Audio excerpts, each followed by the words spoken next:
and we will be distributing it widely after this wraps as well. So with that, I will kick it over to Senator Murray to get started. All right, well, thank you all so much for joining this call today to talk about something that is actually very personal to me. My siblings and I were all able to go to college thanks to federal student aid programs. 7 kids from a family that was really struggling to make ends meet. But every one of us was able to afford college, and every one of us have been able to give back to our communities in a big way because our country invested in us. So I want to make sure that kids today have that same opportunity that we did to pursue higher education.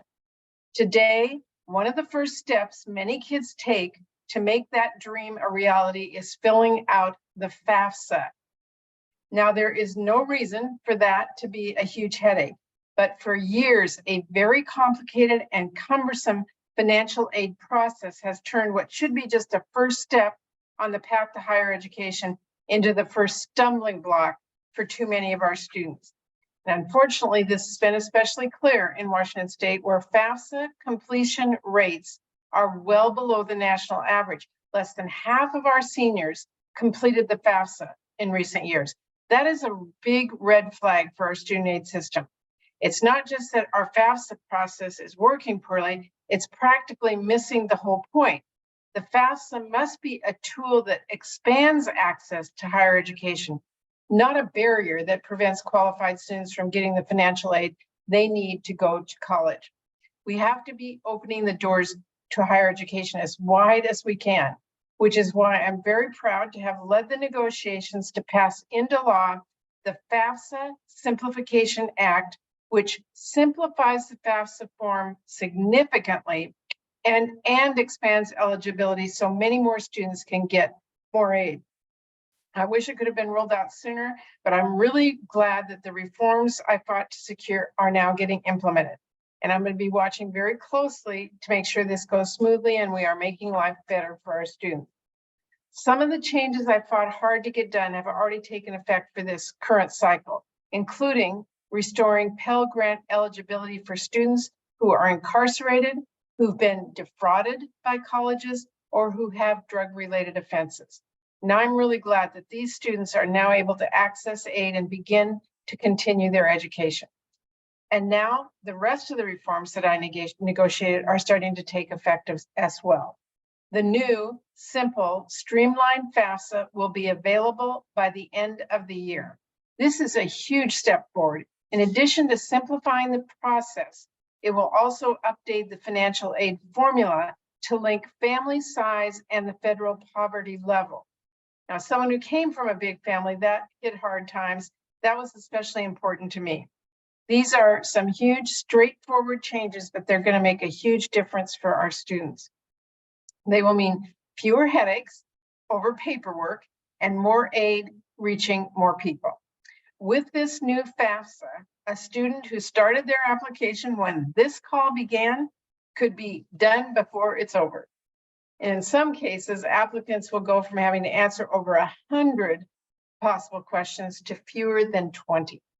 Someone experiencing homelessness, which is about 300,000 students, will be able to complete the form even if they can't get information from their parents. And thanks to the improved calculations, 600,000 students will be newly eligible for Pell Grants, and 1.5 million more students will be eligible for the maximum Pell Award. Now, so in Washington State, what that means is nearly 15,000 new students are now eligible for Pell Grants, and nearly 24,000 more students will be able to get the maximum amount. We have a lot of work left ahead to make higher education truly accessible and affordable and equitable. And I want you to know I'm going to keep fighting to finish doubling the Pell Grant and deliver debt relief for our students and establish tuition-free community college and make the student loan system work better. But this overhaul that we're talking about today is the most significant in decades. And it happened because I was able to sit down with my then counterpart, Republican Senator Lamar Alexander, to understand where we both agreed we could make straightforward, important changes in policy to make a real difference for our students and families who are applying for aid. So keeping with the spirit of simplifying FAFSA, you can really sum up what this means for students in 4 simple words: less paperwork, more help. That's it.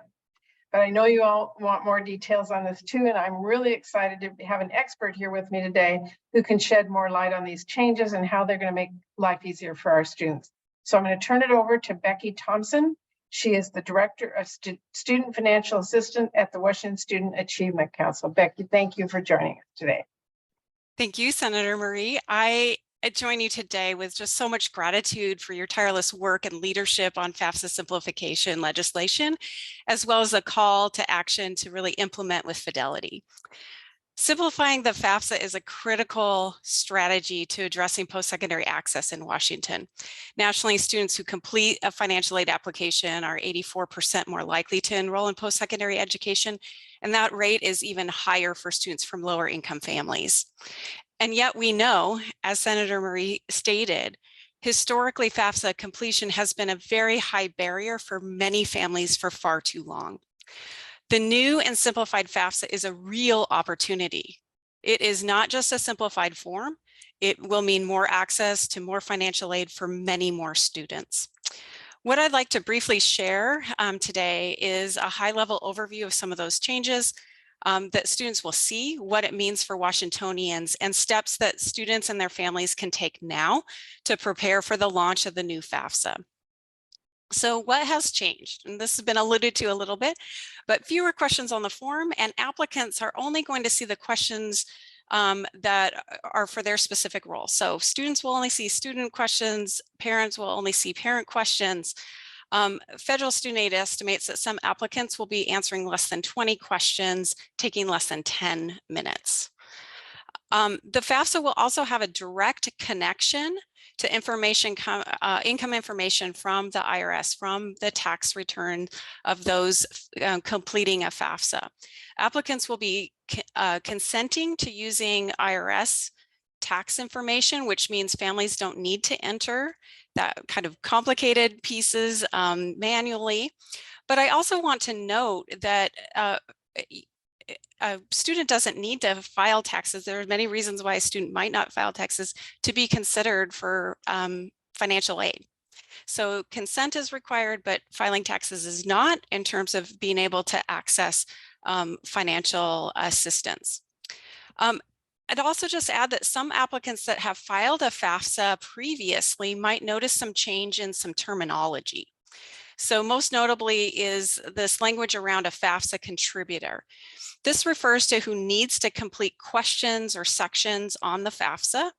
FAFSA does that word, though, contributor, does not obligate a parent to contribute financially to college. So just kind of a clarifying point there. So what does it mean for Washington students? The FAFSA is not only how students access federal student aid, but in Washington, it's how they access state financial aid programs that work really in Pell and Washington College Grant work together for many students in Washington State. And that program is serving over 90,000 students each year. So this is great news for accessing federal aid as well as state aid. What can families do right now? Well, for students and either parents or spouse contributors that have not completed a FAFSA in the past, they can create a studentaid.gov account right now in preparation for the release of the new FAFSA. And I encourage folks to do that. In the past, this has been referred to a FSA ID. So also just a little bit of a change in terminology there. As I close today, I really, in addition to my gratitude to you, Senator Marie, I also want to thank the financial aid professionals, high school counselors, community organizations, and other caring Washingtonians who are working hard on implementing these changes and ensuring they have the training needed to support students and families to complete the new simplified FAFSA. I join Senator Marie in the call to open doors to higher education as wide as we can. Thank you. Great, and at this moment, we'll now have time for questions from press. So if you've got a question for Senator Marie or Becky, feel free to raise your hand in the Zoom chat or unmute yourself. And if you can just identify your name and outlet before you ask your question. That's great. And we'll go to you first, Catherine. Yes, hi, Senator Murray and Becky. Thanks for taking my call. Did you lose somebody? I'm seeing a message here that someone got lost.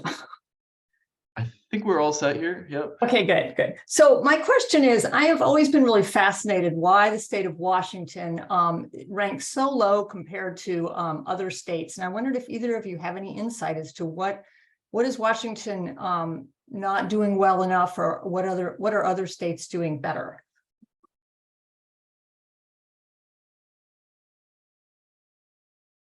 Sorry, I'm muting myself. Becky can probably answer specifically more to that, but one of the things I personally heard from so many people was they went to fill out this FAFSA, they didn't have access to tax records. It was complicated. They gave up after the first part of it and never continued filling it out, which is why it's so important that we have this new simplified form so that it is not a barrier to getting financial aid. It is helpful to get financial aid. I could just add that your question is a really important one that us at the Student Achievement Council and our partners throughout the state have been really trying to address. We think that there's a lot of different factors that play into that, including college going culture, barriers, but we have been over the last few years really trying some new strategies about how we really activate regional areas where those completing an application have a trusted person to help. But with a simplified form, we have a real opportunity here to ensure that there's good information about the availability and how it's simplified. And next we'll turn to Aaron with the Seattle Medium newspaper. Hello, everyone. I think you started to answer the question that I had. I wanted to know, could you give us kind of a listing of some of the barriers that maybe through surveys or whatever you were finding that families were having to overcome, just some examples of barriers. The tax one I can see is a big one, but I was just curious if there were more than just the taxes in regards to the application process. Becky, do you know what you want to answer in particular? Any of that? Yeah, I do think that just the overwhelming number of questions. I know that a lot of in the past, and so really narrowing on what is required to determine eligibility. But the tax information was and is still a very significant piece to the what becomes so complicated for families. And also say, and I think you might have already spoke to this, Senator Murray, but like there's also very for students with kind of the furthest from opportunity, there are some large barriers about potentially not having access to parents' information. And there's some new pieces in here that really allow students to be able to file that have some unique circumstances that will reduce barriers to filing. Missy, we'll turn to you next for your question. Thanks, Dylan. I think this question might also be for Becky, but with the new formula and the student aid index, is there a chance that families who have one or more, or actually several students in college all at the same time, in terms of distribution of funds, are they going to get less than the former plan? That's a great question. There could be some circumstances in which that might be true, but the pieces of the formula is not just about how many students are in college, and they're so before that was an adjustment that was made. But we've done an analysis. I could speak to like on the state aid side, that piece is it's not that it won't impact some families, but it will be, I'm sorry, I don't have it off the top of my head right now, but I think much lower than folks anticipated in terms of really calculating that. And those families always have the opportunity to work with their financial aid professional on a college campus to address any kind of unique circumstances about college affordability and access to financial aid. Great. And I see we have one question from Emily. I don't know if you want to unmute yourself and ask your question, or I'm happy to read it as well, Emily. Can you hear me okay? Yep. Sorry, I was having trouble with my mic. I didn't know if it was going to work. So my question is essentially, it's similar to the last one, and it's, did the bill come with a increase in the amount of financial aid available? And if not, again, is this going to affect the amount of aid that's available per students? Because if you have the same amount of money and more students who are eligible, it seems like the awards would go down in amount. No, this authorizes the appropriate amount of money. So if you qualify under the FAFSA, you get the aid.